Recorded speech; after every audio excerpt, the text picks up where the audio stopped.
Kurland's on the air. It's Yetta Kurland live. Yetta Kurland, listen in.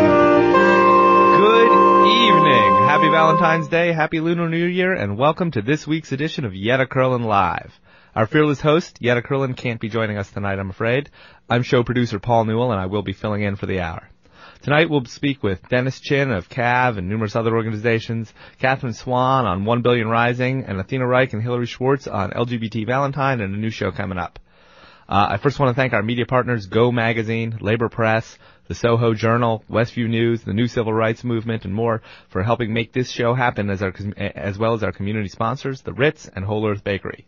You can pick up a copy of Westview News at 69 Charles Street and check out Go Magazine at your local newsstand or at gomag.com.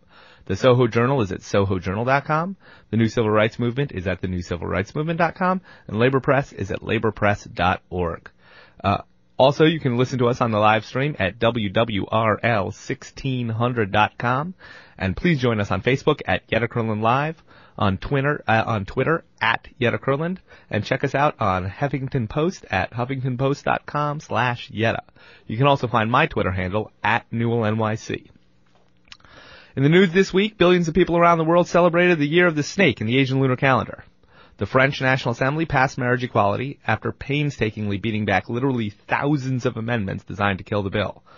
French LGBT families will have a few more hoops to jump through before we put real meat on liberté, égalité, and fraternité, but the bill is well on its way. Meanwhile, in Washington last night, President Obama gave his fifth State of the Union address. In a return to some of his older, more soaring oratorical styles, Obama made a passionate plea for raising the minimum wage in America to $9 an hour and indexing it to inflation. It will be interesting to watch how that affects plans in New York State to raise the minimum wage to $8.75. The president also called for up and down vote on common sense gun control laws. Here in New York, a lawsuit is seeking to stop Mayor Bloomberg's so-called taxi of tomorrow as it violates the city's carbon emissions laws. The model also missed out on an opportunity to make taxis accessible to hundreds of thousands of disabled New Yorkers, an issue we've covered here on Yetta Kurland Live.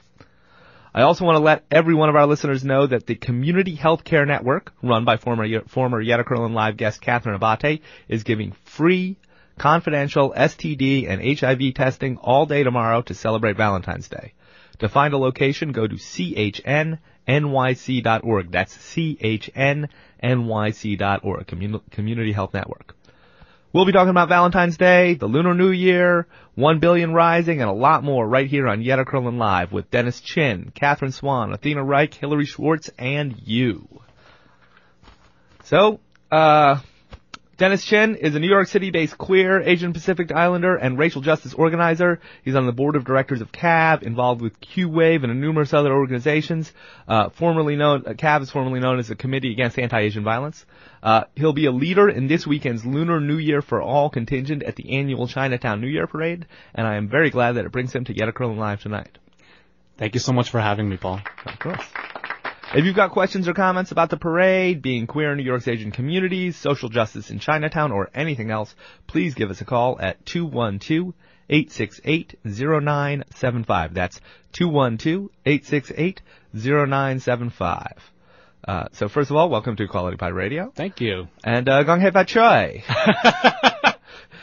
Really nice, really nice. Well, better than some. How have you been celebrating? So, I actually really haven't been celebrating that much because we've actually been preparing for this weekend's Lunar New Year parade. That's always the way. The people who are in the heart of the celebration don't actually, you never get to drink at your own party. But we're having a lot of fun. I think, we have a drumming troupe that practices every week, and I'm a part of that, and so I really value that time. And do your neighbors love that as well, or? No, they do not.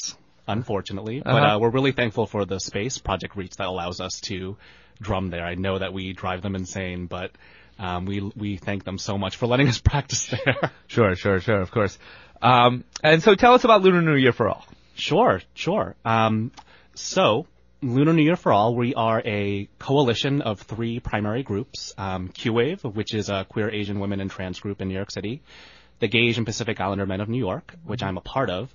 And also Project Reach, which is an organization that organizes youth for empowerment and justice. And really our big goal, since we were founded, was to break the silence and stigma surrounding LGBT Asian Pacific Islanders in the Asian Pacific Islander community. So we see the Lunar New Year as an opportunity for us as LGBT Asian Pacific Islanders to be visible, to show support to any of the Asian Pacific Islanders in the audience who are queer or questioning, and show them that we're here. And also to show the family members who may be struggling with having an LGBT kid, that there is a community that supports them. We have mothers, fathers, we have some siblings marching with us. That's a big part of what parades are about. Showing community support. Exactly. Is this the first year that you're marching in the parade, or? No, this is actually our 4th year marching. So we started in 2010. That was the first year that we marched in the Lunar New Year parade. I think that was the year of the tiger. Yeah, I think so. It started with Irene Tung. And in 2009, she was really inspired by the visibility, the LGBTQ visibility work that was happening in Asia, and also by the LGBTQ contingents on the West Coast that have been marching in their Lunar New Year parades for a while now. So in San Francisco, it's a longer-standing tradition? I think so, yeah. San Francisco, Los Angeles, I don't know exactly how many years, but I know that they've been doing it for a while. Oh. And so she applied for and received a grant from the Asian Women's Giving Circle, and to organize a contingent. And she convened a bunch of other organizers, Karen Lee, Olympia Moy, and together they really they lobbied for inclusion in the Lunar New Year parade. And initially, I wouldn't say that there was pushback, but there definitely was a delay between when we applied to be in the parade and when they finally included us. And I think, they at one point they weren't returning our emails and our calls to be included. So we had to organize for inclusion that year. So who are the organizers of the parade, and where? I actually am not clear on the organization, and I don't want to poo-poo on any organization right now if I don't know their name exactly. But to their credit, is it the Consolidated Benevolent Associations, or is it? I'm not sure, actually. Okay. I'm not sure. I'm actually coordinating this for the first time, and I can get that information for you at another time. And it'll also be on our website at lunarnewyearforall.org. But I think whichever organization it was and still is organizing the Lunar New Year parade, they've actually been very helpful ever since. I think it's to their credit. They've been incredibly helpful and have welcomed us with open arms ever since 2010. It's fantastic. Yeah. And with and other marching groups, has there been pushback, or they've been really inclusive? Not that I know of. I mean, I think part of what helped us get into the Lunar New Year parade in 2010, because they were ignoring us at first, and I think there were some concerns about whether or not we would be appropriate, whether a gay contingent would be appropriate for a Lunar New Year parade. And, I can only guess what they were thinking, but, when folks who aren't familiar with LGBT communities think of gay folks, I just imagine what people think. Did they expect, topless dudes on a float? I'm not really sure. As opposed to people walking down the street having a good time in a dragon costume? Exactly. Well, yeah, right? And we were... I think so what we emphasized to them was that it really was going to be about families. It was really going to be about us being in solidarity with community and showing it was going to be really appropriate and really tasteful. And so this part of what helped us get in was to first say that we're not going to be inappropriate. Try to allay those fears, but we as I said, we organized for inclusion, so we got a lot of community support. We had groups like Apacha, Nodutol, which is a Korean group, and CAAAV, which I'm on the board of, and we also got support from then City Council member John Liu and Christine Quinn. We also got support from actress Joan Chen and author Helen Zia. Oh. So, like with that support, we were able, hey, these people are supporting us. And so they were like, oh, okay, it gave us legitimacy. It had some institutional legitimacy in that bottom end. Mm-hmm. So and sticking with the meat of the parade, in terms of this tasteful parade, what do we do? How do we march, and what are we doing when we're marching? Are we? Yeah, I mean, specifically for this Sunday, you mean? Yeah, I mean, what's going to happen? I mean, people walk through the neighborhood, describe the contingent, and yeah, sure. So we're a really colorful contingent. Uh-huh. We have a giant 50-foot stuffed snake, uh-huh, a gay snake, if you will. And we also are going to be accompanied by a Korean drumming group. We also have posters that, say that we value family. We have some that are explicitly gay. Mm-hmm. I know that there's a poster that says, I'm an Asian lesbian and I respect my family.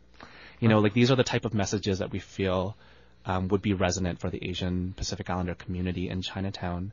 And I think at the same time we're trying to be a little bit more explicit, because I think, previously, we were trying to be, I think we were just trying not to be so gay at first, just because we really wanted to touch hearts and minds, and you really that's often as you start in a movement that people want to downplay, but yeah, and I think that every year since, I've been marching since 2010. I think we've been trying to push the envelope a little bit more and trying to be a little bit more explicit. Pushing the red envelope, if you will. Oh, I see what you did there.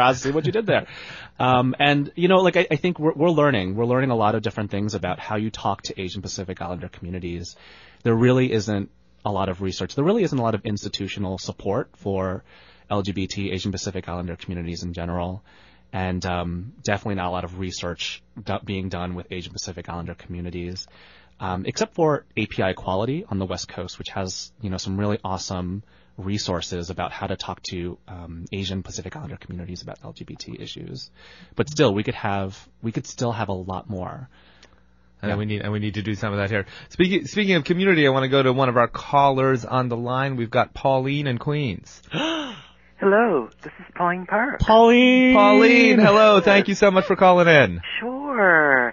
I just got the call a few minutes ago when I retrieved it from my answering machine. I was at Queen's Pride House all evening, and I am delighted to call in for the first time on the show.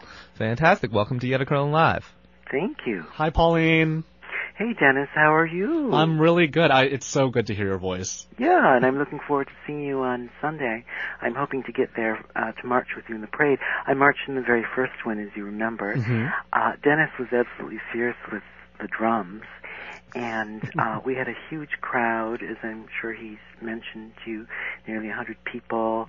Actually, interestingly enough, both Karen and Olympia, I saw them today. They were speaking in Glenn Magpantai's Queer API history course, where I also spoke this morning. And they were saying they were hoping for another big crowd this year as well. Mm-hmm. And what is your experiences of parades? How do you?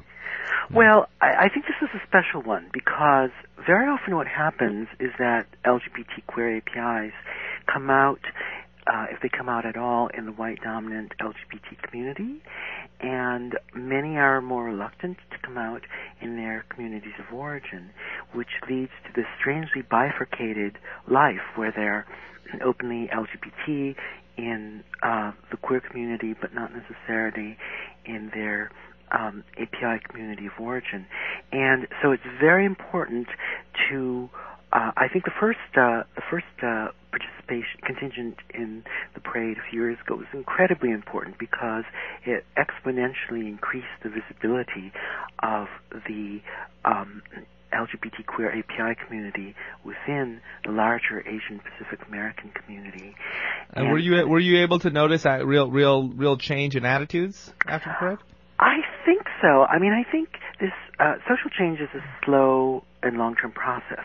But from what Karen and Olympia said today in Glenn's class, every year since they've been, the first year there was resistance, the second year they were much more accepting, and by the third year they were welcoming us back, encouraging us to bring along openly LGBT elected officials, talking about how our contingent was such an asset to the parade. So I think you can see there that it's already changed, and the company the organization that runs it is the Consolidated Benevolent Association, which is sometimes referred to as the Six Companies, which is the oldest, I believe, and the most traditional of the Chinatown-based Chinese American associations. So it's a real breakthrough with them, because this parade is not run by one of the really progressive APA organizations in town, like ALDF, the Asian American Legal Defense and Education Fund, or CACF, Coalition for Asian Americans and Asian American Children and Families. So to that extent, it's a real breakthrough. It's very much like when SALGA, the South Asian Lesbian and Gay Association, was able to get into the India Day Parade. Although, unfortunately, there's been a complication with that, and they have not been able to successfully march. So so in the Indian Day Parade, we have still not succeeded there. Yeah, well, they were able to get in one year, and from my recollection, they were not invited back. And so this parade, fortunately, we've had much more success, and there's been a contingent every year since the first year, and I think every year since then, people have become more and more comfortable with an out, openly LGBT queer contingent. And it is just so important in terms of combating stereotypes and misperceptions about there being no queer people in API communities, or no Asians in LGBT communities. So right, which brings me to a point that I wanted to follow up with you. You said, that one thing that warmed the hearts of the organizers was when you brought openly LGBT elected officials from other communities to the parade. Obviously we've been talking about how having this contingent at the parade opens people's eyes to LGBT communities in the API community. But has it helped the broader LGBT community become aware of Asian community issues? I think that, I'm not one of the parade or contingent organizers, but my own personal perspective is that I think over time it will. And I think as important as it is for queer API contingents to march in the various pride parades in the boroughs, it is, I think, even more important for us to have a visible presence in API events such as the Chinatown Parade. It's just really crucial. And Lunar New Year is such an important event in API communities, particularly Chinese, Korean, and Vietnamese communities, that it really makes a statement. It really helps us reinsert ourselves in the narratives, the governing discourses of our communities of origin.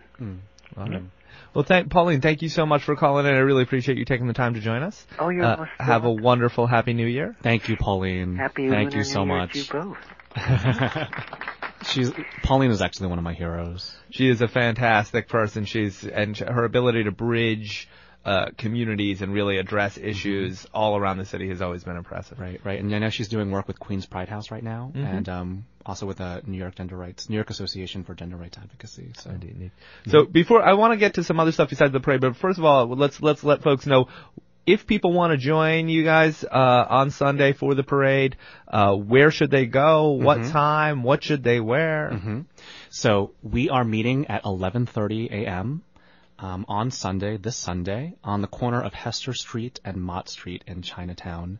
And you can find us. We're going to have big queer banners that say Happy Lunar New Year from your LGBTQ family.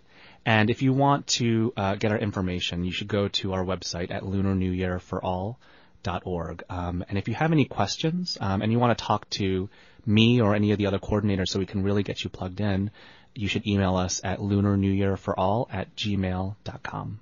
All right, and so that's 11:30 a.m. this Sunday. That's, what is that, the 17th? Correct. This Sunday, the 17th, 11:30 a.m. at Hester and Mott. Hester is 1 block north of Canal Street, I believe. And what do people wear? Something colorful, something for the year of the snake. And what are? I mean, I think it's red going to is be. the. Yeah, you can wear red. I mean, I think be yourself. You know, I think at the end of the day, we really want to create a safe space for people to express themselves, right? I also know it may be cold, so dress accordingly. But you know, we're going to have rainbow banners. We're going to have a lot of other things that, you know, we're going to have posters. We're going to have that giant snake, and I think we're going to have all of that speak for itself. So we're all going to have our giant snake. How many people does it take to carry the snake? We're trying to figure that out right now. I know Karen and Olympia and another volunteer, Charlie, are trying to figure that out right now. I think we're going to need 7 people. Are those coveted positions that people have reserved ahead of time? Or can a person get in? I covet it, but I'm in the drumming troupe, so I can't do the snake this year. I can't do the snake. Yeah.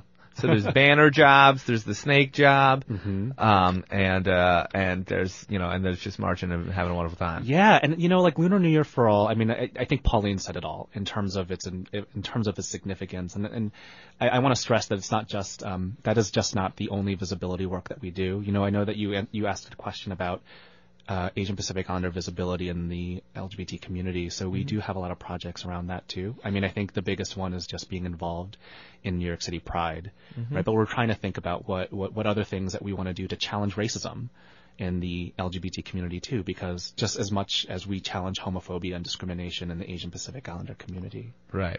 That's a hugely important issue and one that we try to focus on here on Yetta Kurland Live. So just again, if for folks who missed it, it's 11:30 a.m. Sunday the 17th at Hester and Mott, and the website to go to is lunarnewyearforall.com. .org. lunarnewyearforall.org. So everybody should see there if you want to march. So let's move on, because I know you're involved in a lot of organizations, and you know, do a lot of incredible work other than marching and fun parades. So let's start with CAAAV. Tell us about CAAAV, the history of CAAAV, and what kind of projects they're engaged in. Sure. So CAAAV has a long history organizing low-income Asian immigrants and refugees for racial and economic justice.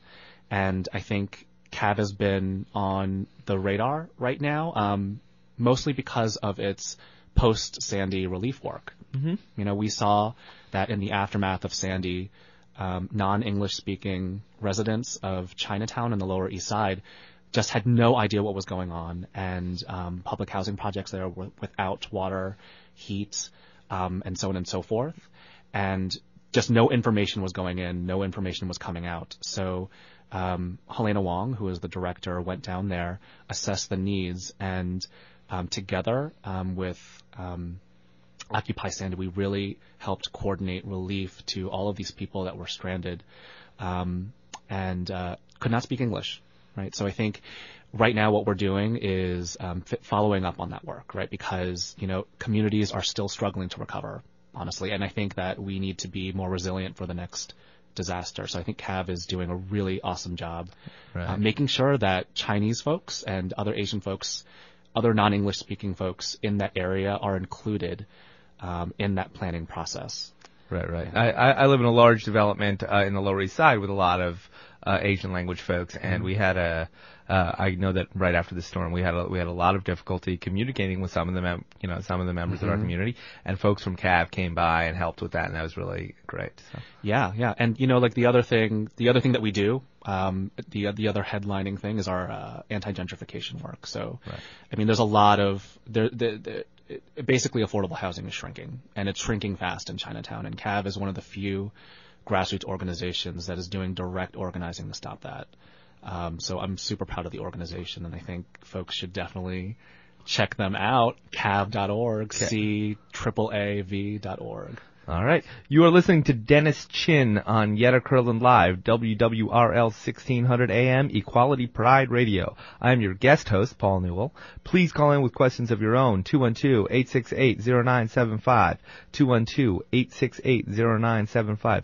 Are you LGBT in the Asian American community? Are you going to be marching in this year's parade? Do you have a funny story of a Lunar New Year celebration you want to share? Give us a call, 212-868-0975. Tell us about CAAAV. Sure. I'm actually not a member of CAAAV, but I work closely with CAAAV members, and I think Karen and Olympia, who I talked about earlier, who was part of the core organizing committee, they are a part of CAAAV. But I'm actually with the Gay Asian Pacific Islander Men of New York. That's GAPMNY? Yeah, that is an unwieldy acronym, but I love the organization. It really, what we try to do is we try to build community for support, visibility, and action. And, we really try to empower our members to make a change. And a lot of GAPMNY members have been involved with the Lunar New Year for All contingent, the Pride Parade, organizing safe space discussion groups, having dinners, dance workshops, all of these things that really pull together a community so that we can really address our very specific needs.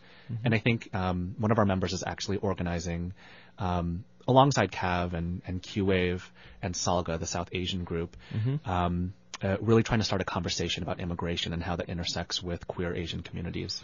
Have you been advocating with the immigration law that, they're trying the Uniting American Families Act that I know General Nadler's introduced? Has that been? Yeah, I mean, I think, I haven't had substantive conversations yet with leaders from our memberships. But, I think all of us are still trying to wrap our heads around the legislation that's coming down. And I think, for a lot of us, it's the type of legislation. Well, I mean, I'll speak for myself personally, but I think I'm disappointed by the legislation that's on the table. I see a lot of enforcement, which I don't think is effective. And there's all this talk about getting back in line or reestablishing a line when there really is no line. And I think that there are so many queer Asians in our community that get caught up in this. Binational couples, I think, immigration is definitely our story too. I mean, I'm a son of immigrants, right? Like my parents came here after the 1965 Immigration Act, right? So it's very much a part of our history. We really want to elevate Asian Pacific Islanders and in particular LGBT Asian Pacific Islanders while this debate is happening. Sure. So we've only got a couple seconds left. One other question for folks who want to see the march, who don't necessarily want to join in with us. What's the best place for them to stand? Cheer us on. Well, I think, I just had the parade route info. I mean, if you go to lunarnewyearforall.org, we will have a map for you to see where exactly the route goes. It starts at Hester and Mott. I think all the contingents are lining up there. I think it goes around below Canal Street, and then loops back up Eldridge Street, I believe. But if you go to our website, you'll have the parade route marched out. Fantastic. This has been Dennis Chin on Yetta Kurland Live. Dennis, Happy New Year. Thank you for joining us. Thank you. Thank you for having us. Stay tuned, and we'll be right back talking about 1 Billion Rising, LGBT Valentine's Day, and a whole lot more right after this break. I'm always proud to be a New Yorker. WWRL, sharing and celebrating the LGBT community's ideas, energy, and accomplishments. But tonight, I am especially proud to be a New Yorker. 1600.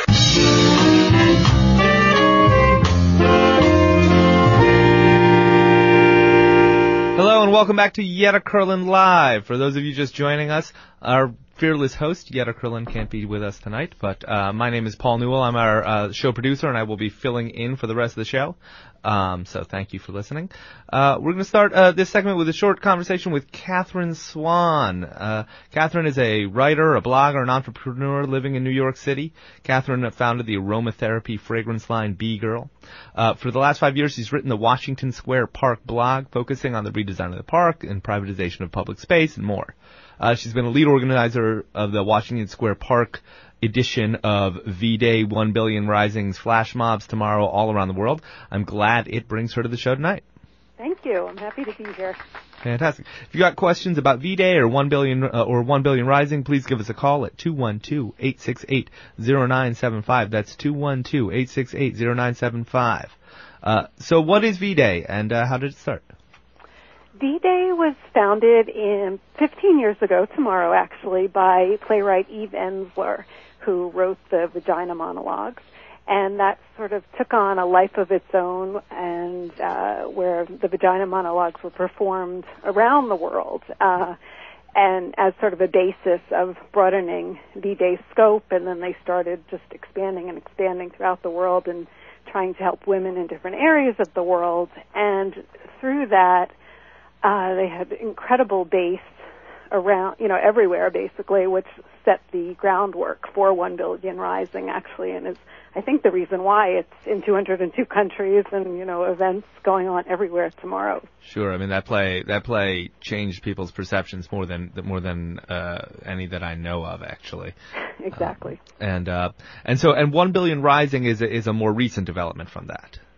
Yes, they were, V-Day. I've been working with V-Day about the last 6 months, but about a year ago they started thinking about what would we do for our 15th anniversary. In a perfect world, they were hoping by the time they got to this point, they wouldn't even have to exist, in a sense, that violence against women and girls, would have ended in some sense. So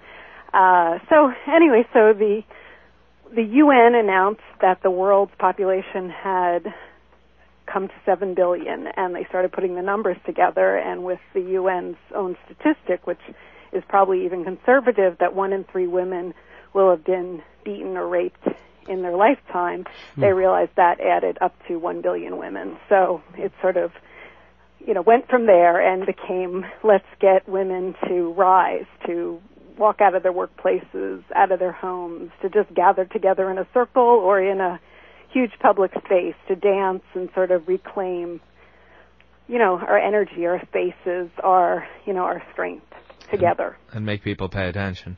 Exactly. Because, it's, you hear these horrible stories, and there are some that are just really so horrible that have happened recently, but a lot of the times it's very quiet as far as violence against women, and if you think about this statistic, 1 in 3, it's actually, tragically very prevalent. So just even opening the conversation up more and getting it into the public sphere, is just a great thing.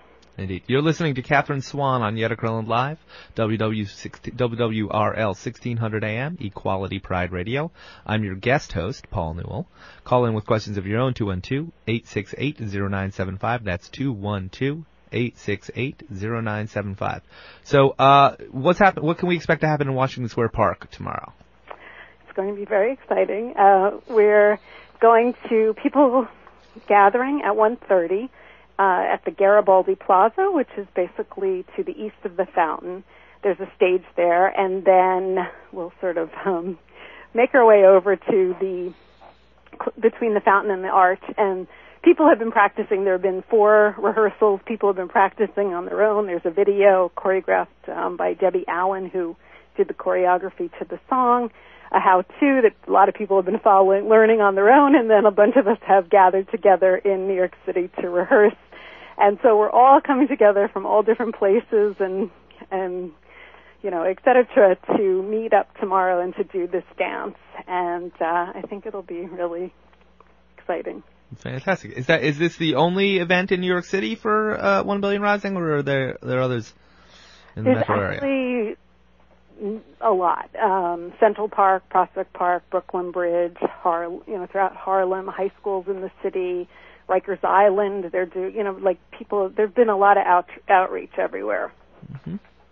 And so Rikers Island, fantastic. That sounds like it. Yeah. Eve, we really wanted to try to get, not just do perhaps the obvious things, and to get people, to reach everybody as much as possible. Amnesty International and MTV are walking out of their offices at 2 p.m. in Times Square, and the casts of Wicked and The Lion King are going to dance and acknowledge 1 Billion Rising at the end of their performances. So there's things like that which are really exciting also. Great, and it's an incredibly global movement. I know Eve Ensler is in Congo right now, is what she is? Yes, exactly. Yeah, there's a message from her. If people go to 1billionrising.org, where some of the activities around the world will be live streamed at the website, and there's also a message from Eve from the Congo about her thoughts on tomorrow. Great. And where, for folks who want more information, who want to register, sign up, do people need to register, or can they just show up, first of all? They can just show up. If you go to 1billionrising.org, and you can go to Find a Rising and put in your zip code and find the event nearest to you. All right, fantastic. And just, I just wanted to ask you very quickly, one other subject. I know that you also edit the Washington Square Park blog. We got a lot of listeners in that neighborhood. Can you give us a quick update on what's going on at the park? Yeah, well,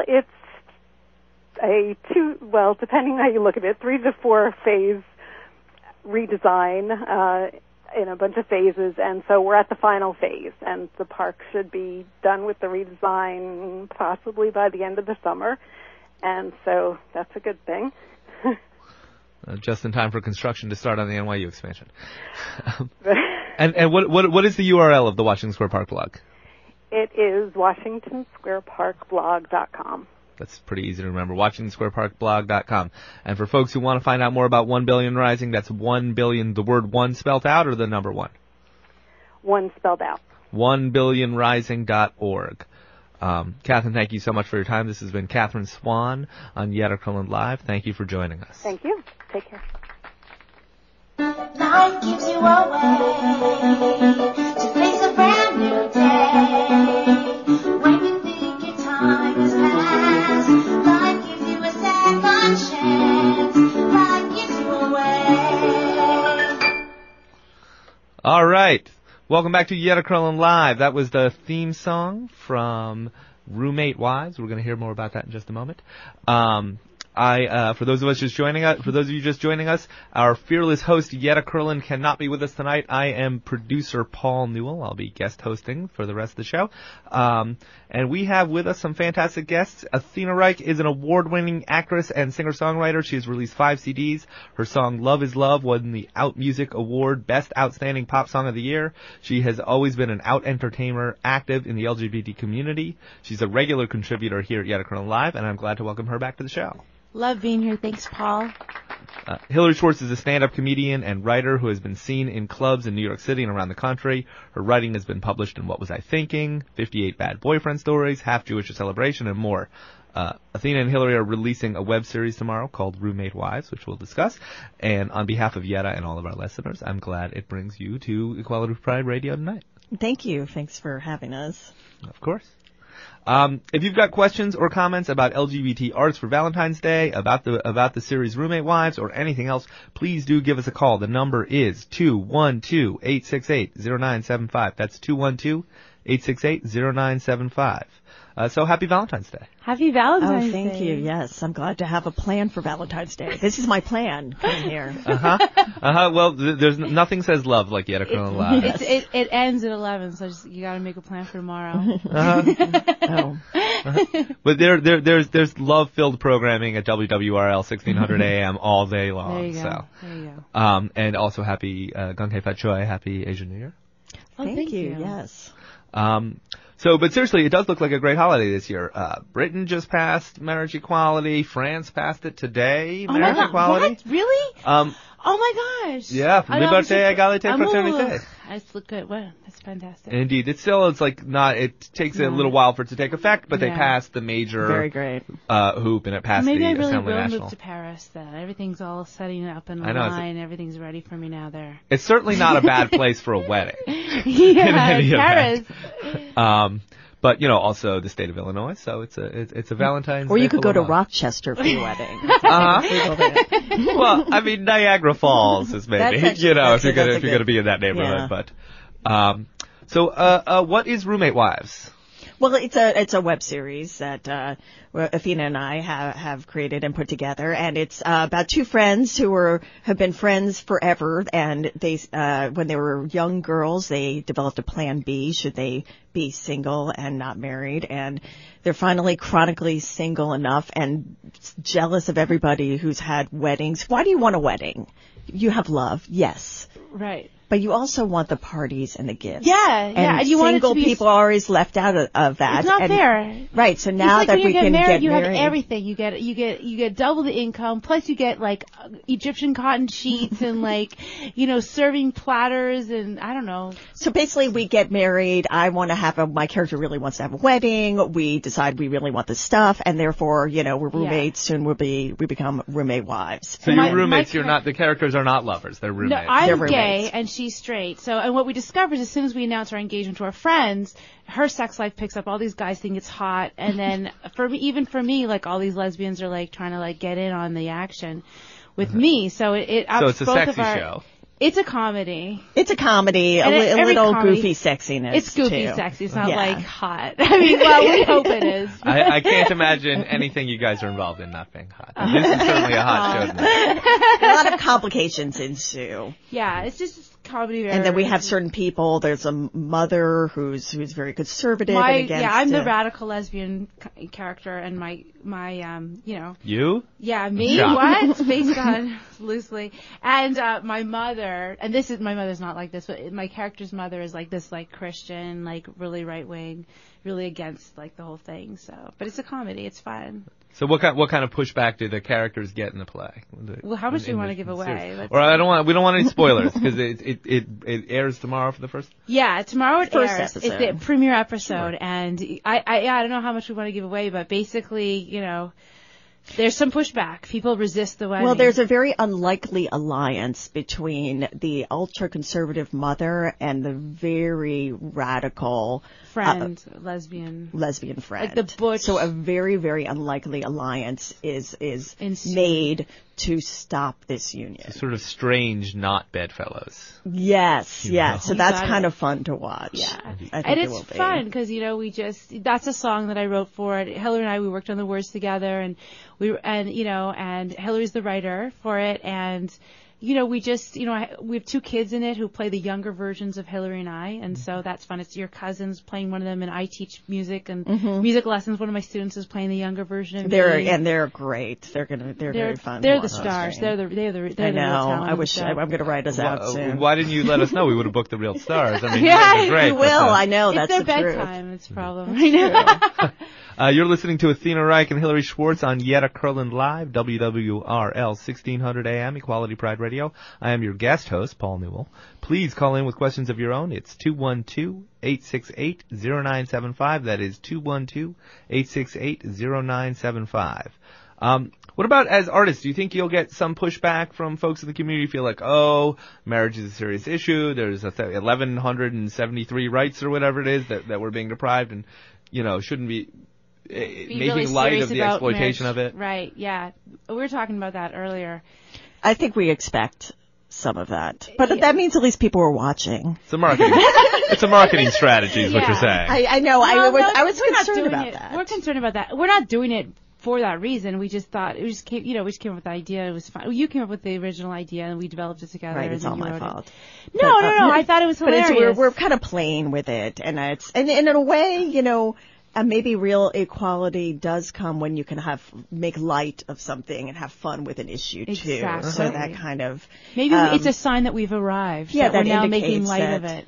At one point, I'd written a whole speech about how I don't want it to be against gay marriage because I was trying to make, of course, you were worried about. Yes, right, but then it kind of slowed down. Everything's really but we're obviously very firmly for. My sister just got married last October, in fact. So thank you so much. It was a very lesbian marriage. Yeah, we're all for it. I mean, I hope to finally fall in love one day and get gay married. Well, tomorrow's the day. A girl yet. If you were looking, call in. If you're looking to fall in love with Athena Reich, 212-868-0975.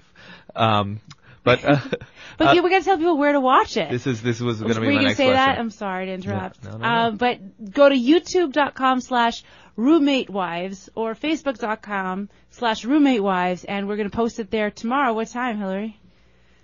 You tell me. I thought it was going to be at midnight. Midnight tonight. Yeah. We're going to do it midnight tonight. Let's do that. Great. Yeah. Midnight tonight.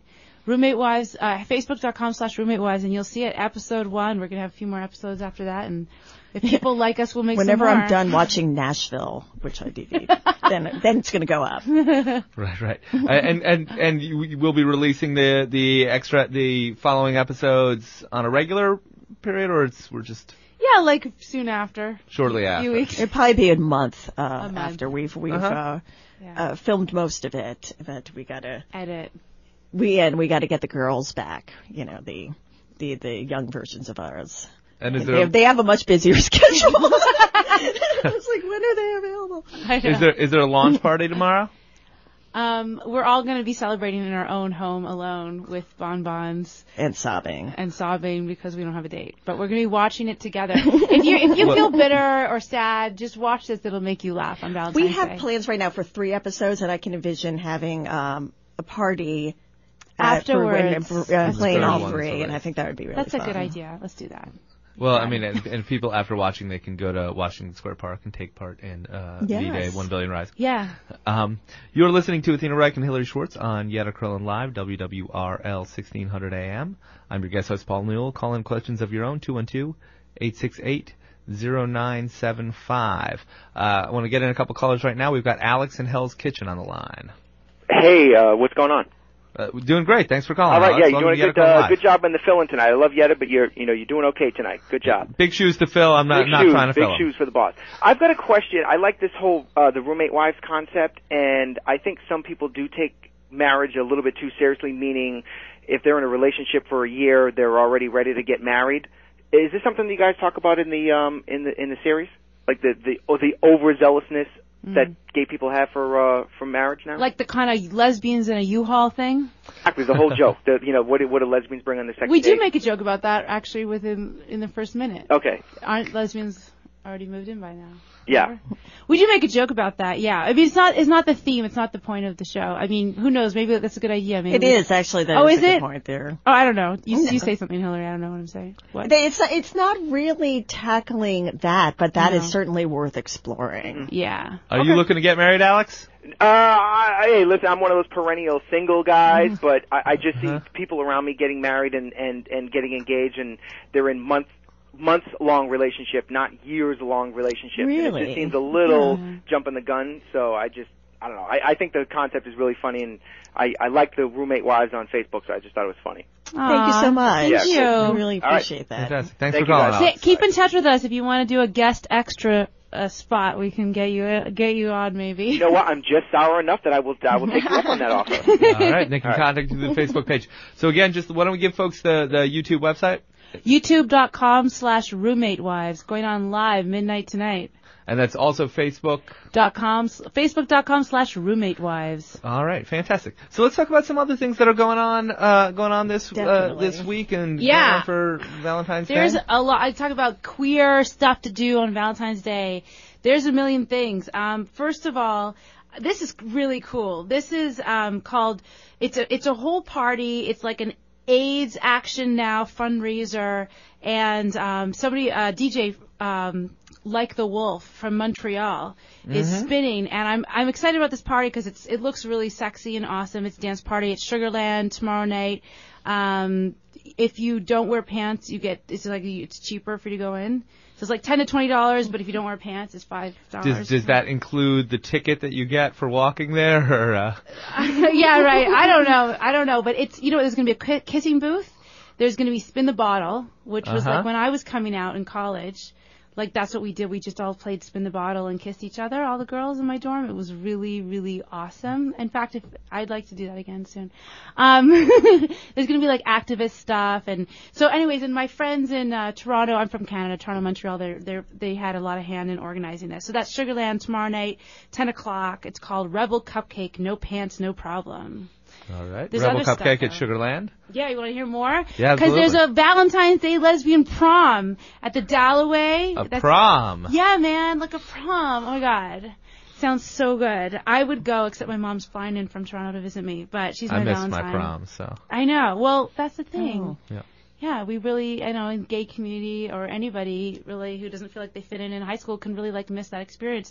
So we recreated it, right, at the Dalloway 525 Broome Street Thursday night, and it's going to be probably drama and kisses and makeout sessions. Are there going to be, people spiking the punch, or is there going to be? I hope so.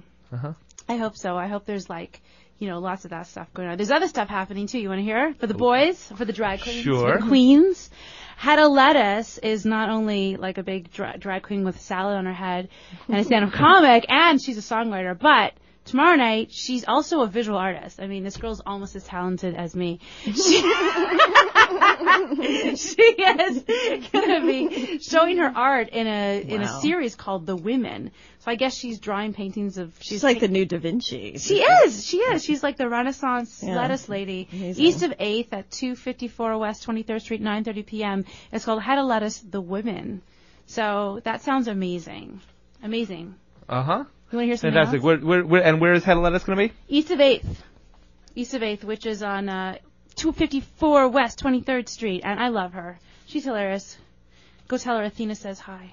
All right, we'll do. Yeah. Indeed. Do you want to hear something I'm going to be performing in on Saturday? We absolutely want to hear where Athena Reich is performing on Saturday. That is Saturday the 15th? The 16th, I think it is. Right? Saturday the 16th. 16th. It's called yes. Broadway Sings for Pride. Uh-huh. So members of the Broadway community, we're going to be singing and raising money for the Gay Center and other, gay, things and not-for-profit organizations.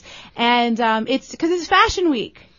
This is Fashion Week. It's not only love. Happy Fashion Week. Happy Asian New Year. Happy Valentine's Day. Yeah, what's gayer Ash than Wednesday. France won gay marriage equality. Those are some very fashionable gay people in Paris. I'm going to tell you that. Those are going to be the best weddings to go to. I know. I don't know if anybody's taking a walk in Manhattan today, but there's models everywhere. I just keep running into them. I saw triplet models today. I did. They were triplets. It's weird. Well, here the WWRL studios are right in the heart of the fashion district, so they're around here. They're just skinny, hungry girls wandering around. So this is called Broadway. Okay, there's 2 events on Saturday. It's all Broadway Sings for Pride. So the Andres Aquino Fashion Collection. So it's going to be performers at the New Yorker Hotel, 481 8th Avenue, at 34th Street, 481 8th Avenue.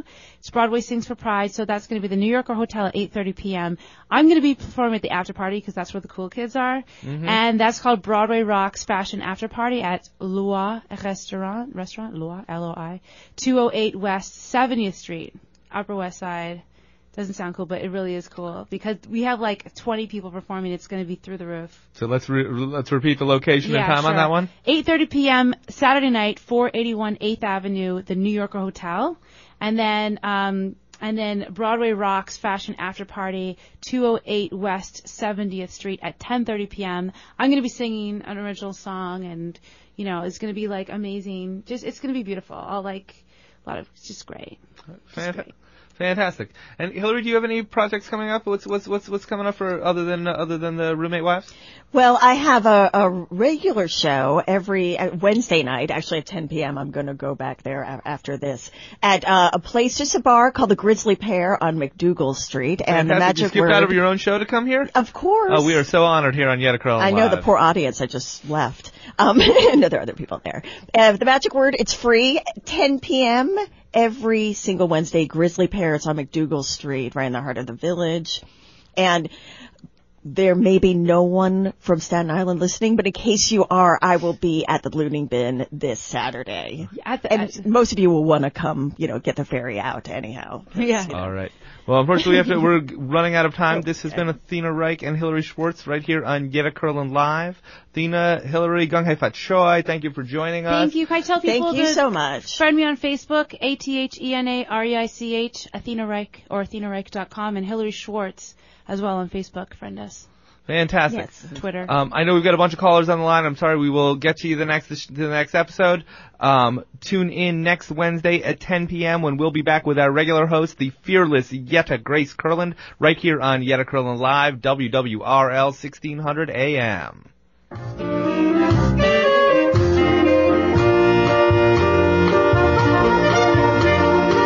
You have the power to change your world. 1600 AM, WWRL.